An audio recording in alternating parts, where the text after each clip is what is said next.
हिंदुस्तान में छोटों के प्यार और बड़ों के आशीर्वाद से क्या कुछ नहीं हो जाता। तो छोटों के बहुत बहुत प्यार और बड़ों के ढेर सारे आशीर्वाद के साथ मैं अंजलि आई हूँ मेरे यूट्यूब चैनल पर, जिसका नाम है स्टोरी टेलर अंजलि। जहाँ होगा खूब मस्ती धमाल कहानियों के साथ। ज़िंदगी जीना सिखाएगी ये कहानियाँ, चाहे बच्चे हो या बूढ़े हैं आप। तो सीखने और सिखाने के इस सफ़र से जुड़ने के लिए जल्दी से सब्सक्राइब का बटन दबाइएगा आप। रोहित 8वीं कक्षा का छात्र था। वह बहुत आज्ञाकारी था और हमेशा औरों की मदद के लिए तैयार रहता था। वह शहर के एक साधारण मोहल्ले में रहता था, जहाँ बिजली के खंभे तो लगे थे, पर उन पर लगी लाइटें सालों से ख़राब थी और बार बार कंप्लेन करने पर भी कोई उन्हें ठीक करने नहीं आता था।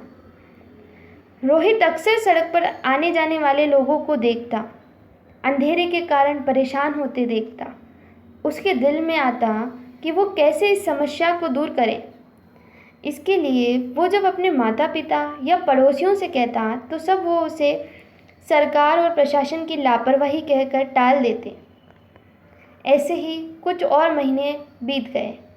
फिर एक दिन रोहित कहीं से एक लंबा सा बांस और बिजली का तार लेकर और अपने कुछ दोस्तों की मदद से उसे अपने घर के सामने गाड़ कर उस पर एक बल्ब लगाने लगा।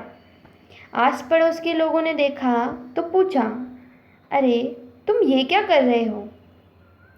रोहित बोला, मैं अपने घर के सामने एक बल्ब जलाने का प्रयास कर रहा हूँ। पड़ोसियों ने सवाल उठाया, अरे इससे क्या होगा? अगर तुम एक बल्ब लगा भी लोगे तो पूरे मोहल्ले में प्रकाश थोड़े ही फैल जाएगा। आने जाने वाले लोगों को तो तब भी परेशानी उठानी पड़ेगी। तो रोहित बोला, आपकी बात तो बिल्कुल सही है, पर ऐसा करके मैं कम से कम अपने घर के सामने से जाने वाले लोगों को तो परेशानी से बचा ही पाऊंगा। और ऐसा कहते हुए उसने एक बल्ब वहाँ टांग दिया। रात को जब बल्ब जला तो बात पूरे मोहल्ले में फैल गई। किसी ने रोहित के इस कदम की खिल्ली उड़ाई तो किसी ने इसकी प्रशंसा की। 1-2 दिन बीते, लोगों ने देखा कि कुछ और घरों के सामने लोगों ने बल्ब टांग दिए हैं। फिर क्या था, महीना बीतते बीतते पूरा मोहल्ला प्रकाश से जगमगाहट था। एक छोटे से लड़के के कदम ने इतना बड़ा बदलाव ला दिया था कि धीरे धीरे पूरे शहर में ये बात फैल गई। अखबारों ने भी इस खबर की प्रमुखता से छापा और अंततः प्रशासन को भी अपनी गलती का एहसास हुआ और मोहल्ले में स्ट्रीट लाइट्स को ठीक करा दिया गया।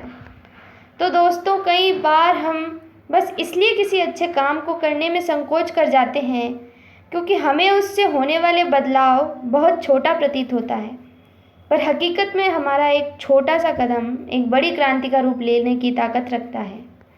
हमें वो काम करने से नहीं चूकना चाहिए जो हम कर सकते हैं। इस कहानी में भी अगर रोहित के उस स्टेप की वजह से पूरे मोहल्ले में रोशनी नहीं भी हो पाती तो भी उसका वो कदम उतना ही महान होता जितना कि रोशनी हो जाने पर है।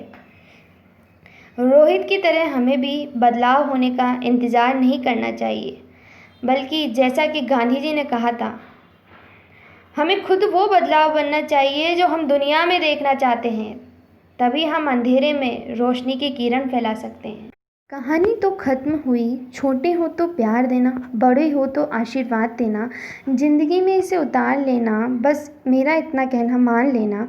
धन्यवाद सफ़र से जुड़ने के लिए और अगले सफ़र की तैयारी दिल थाम के करिएगा।